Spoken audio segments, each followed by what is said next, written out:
आपने मुझे मांग संख्या 40 और मांग संख्या 45 पर बोलने का मौका दिया।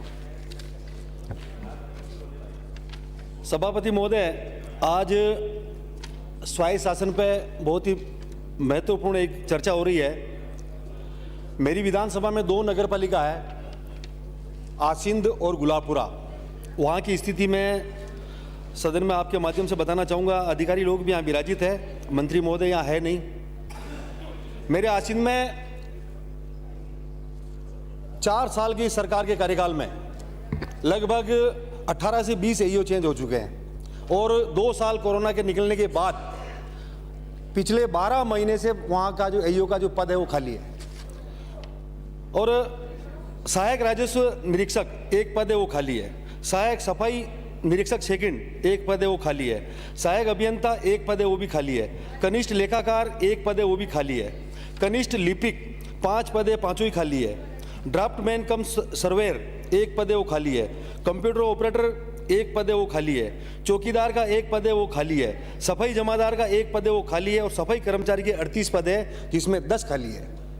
यानी कि नगर पालिका आसिंद पूरी तरह से एक ताला लगाने के बराबर है। आज के समय में 12 महीने से, पिछले 12 महीने से नगर पालिका में कोई सुनने वाला नहीं है। और एक सरकार की महत्वपूर्ण योजना ये सरकार ने जो चालू की, पट्टे वितरण की, 10 लाख पट्टे वितरण का जो आपने लक्ष्य लिया था, और प्रशासन शहरों के संघ जो आपने अभियान चलाया था, उस अभियान का किसी भी व्यक्ति को मेरे आसिंद नगर पालिका में फ़ायदा अब तक मिला नहीं है। क्योंकि वहाँ अधिकारी लोग बैठते ही नहीं है। ऐसा नहीं है कि अधिकारी लोग वहाँ रहना नहीं चाहते, टिकना नहीं चाहते, काम नहीं करना चाहते, ऐसा कुछ नहीं है। सभापति महोदय, मेरा निवेदन है आपके माध्यम से, मैं इस पवित्र सदन में बड़ी ईमानदारी के साथ कह रहा हूँ कि आपकी पार्टी के कुछ नेता, उनको समय समय पे कमीशन चाहिए, उनको कमीशन खोर लोग वहाँ बैठे हैं, उनको उनकी पूर्ति वो अधिकारी लोग कर नहीं पाते हैं, इस वजह से वो टिकते नहीं है। ये सच्चाई है, मैं इस पवित्र सदन में बोल रहा हूँ। मेरा निवेदन दूसरा ये रहेगा, आदरणीय सभापति महोदय, अधिकारी लोग यहाँ हंस रहे हैं, मैं आपको मैं सच्चाई बयान कर रहा हूँ, आप धरातल पे पता कीजिए वहाँ स्थिति क्या है। मेरे आसिंद नगर पालिका को डी श्रेणी से निकालकर वर्तमान जनसंख्या के आधार पर बी श्रेणी में करने की कृपा करें। नगर पालिका आसिंद में सफाई कर्मचारियों की आबादी के अनुसार कम से कम 50 व्यक्तियों की भर्ती और नहीं करें। 1 वर्ष से अधिक स्थायी अधिशासी अधिकारी नहीं होने से 400 से अधिक पट्टे की पत्रावली लंबित है, जिससे क्षेत्र का गरीब तबके का व्यक्ति परेशान और काफ़ी चिंतित है तथा प्रशासन शहरों के संघ अभियान एवं प्रधानमंत्री आवास योजना आदि के लाभ से वंचित है। आप इसको भी आप नोट करें। 4 वर्ष के कार्यकाल में राज्य सरकार ने नगर पालिका आसिंद में अब तक लगभग 15 से 20 अधिशासी अधिकारी परिवर्तन कर दिए हैं और आज भी अधिशासी अधिकारी का पद रिक्त है। वहाँ तहसीलदार जी को बैठा रखा है नगर पालिका में, ना तो वो समझते हैं, ना वो जानते हैं, ना उनको कोई पावर में है। कोई भी व्यक्ति नगर पालिका में जाता है, उनका कोई काम नहीं, वो करते नहीं है। नगर पालिका आसिंद में नवीन बिल्डिंग भवन हेतु 5 करोड़ की आप स्वीकृति कराएं, क्योंकि नगर पालिका आसिंद का जो भवन है वो बहुत ही पुराना भवन है। एक प्राचीन महल वहाँ हुआ करते थे, उन महलों में वो नगर पालिका चल रही है। नगर पालिका के पास जगह भी है। आप मेरा निवेदन रहेगा कि एक फंड की व्यवस्था आप कराएं तो एक नई बिल्डिंग वहाँ बन जाएगी। जिला कलेक्टर भीलवाड़ा के यहाँ मनरेगा शहरी योजना के अंतर्गत नवीन कार्यों की स्वीकृतियाँ जारी कराएं। और एक मेरा विशेष निवेदन रहेगा, नरेगा शहर में जो नरेगा का जो काम चलता है उसमें दूसरा काम नहीं करा करके वहाँ हमारी माताएं बहनें काम करने जाती है। मेरा निवेदन रहेगा विशेष, क्योंकि माताएं बहनें ज़्यादा जाती है वहाँ, तो आप नरेगा के तहत शहरों में आप पेड़ पौधे लगवाएं, उनसे शहर में पेड़ पौधों का काम उनसे करवाएं। तो मेरा ऐसे निवेदन रहेगा, हम पर्यावरण को भी बढ़ावा दे पाएंगे। और गुलाबपुरा नगर पालिका, मैं गुलाबपुरा नगर पालिका की बात करूँगा। माननीय सभापति महोदय, पिछले 2 वर्ष उस बोर्ड को गठन हो गए, लेकिन आज तक वहाँ बोर्ड की मीटिंग नहीं हुई, अधिकारी विराजित है। मैं जानना चाहूँगा कि वो बजट कैसे पास हुआ उस नगर पालिका में, कैसे वो लोग काम कर रहे हैं। 2 साल में एक भी वहाँ बोर्ड की बैठक नहीं बुलाई गई गुलाबपुरा नगर पालिका में, ये भी आप नोट करें। और नगर पालिका के खिलाफ कितनी ऐसी अनियमितताएँ हैं, कितने ऐसे काम हैं जो वहाँ गलत हो रहे हैं, कोई सुनने वाला नहीं है नगर पालिका गुलाबपुरा में।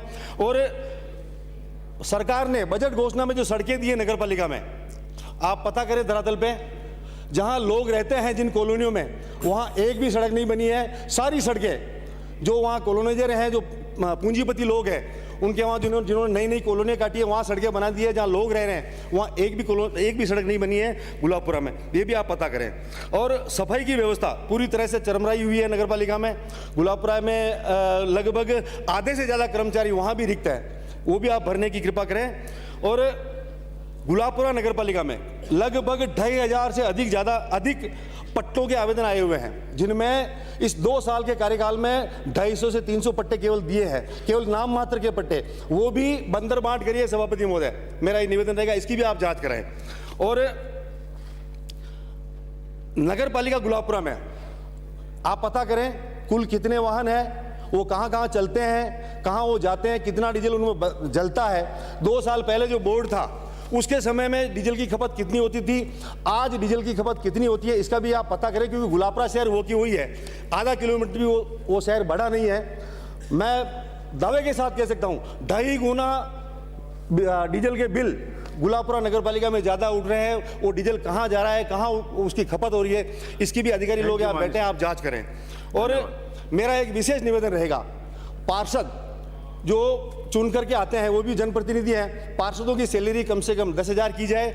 और सरकार से मेरा निवेदन रहेगा, जो नगर पालिकाओं में पार्षद चुन करके आते हैं उनको कम से कम सालाना 20 लाख रुपए का बजट दिया जाए, ताकि वो अपने वार्ड में खड़े रह करके 20 लाख रुपए का काम वो सालाना अपने वार्ड में करा सकते हैं, लोग उनको वोट देते हैं। और मेरा 2-3 पॉइंट और है सभापति महोदय, आप कहें तो मैं पॉइंट टेबल कर दूं। 2-3 पन्ने हैं, 2 मिनट का है केवल, आप कहें तो मैं टेबल कर दूं बोल। और प्रशासन शहरों के संघ के हालात आप धरातल पर पता कीजिए। जन्म मृत्यु प्रमाण पत्र के लिए भी प्रशासन शहरों के संघ में मैं दावे के साथ कह सकता हूं, वहाँ कोई सुनने वाला नहीं होता है। टेंट लगा दिए जाते हैं, चाय नाश्ते की व्यवस्था हो जाती है, नेता लोग वहाँ आकर के बैठ जाते हैं अधिकारियों के साथ, जबकि अधिकारी कोई काम करने वाले हैं नहीं, लेकिन जो है वो भी अपना टाइम पास करते हैं, किसी को कोई फायदा नहीं मिल रहा है वहाँ। ये मेरा निवेदन रहेगा, इसकी भी आप जांच कराएं। और एक पर्यावरण के ऊपर मेरा एक छोटा सा निवेदन, आधा मिनट केवल। रूपायली में टायरों को जला करके एक क्रूड ऑयल बनाने की एक फैक्ट्री है, माननीय मंत्री महोदय यहाँ विराजे हैं, मैंने 4 साल में कितनी बार सदन में ये बात रखी है। वो जो क्रूड ऑयल बनता है टायरों को जला करके, उससे जो काले कण निकलते हैं, वहाँ कैंसर की बीमारी फैली हुई है। रूपायली गांव की स्थिति यह है सभापति महोदय, ग्राम पंचायत लेवल का गांव है, बहुत बड़ा गांव है, आधे से ज़्यादा लोग वहाँ से पलायन कर चुके हैं, आधे लोग गुलाबपुरा में रहते हैं, कुछ लोग भिलवाड़ा में रहते हैं। आप उसको भी बंद कराने का काम करें, ऐसा मेरा निवेदन रहेगा। आपने मुझे बोलने का मौका दिया, धन्यवाद। जय हिंद, वंदे मातरम।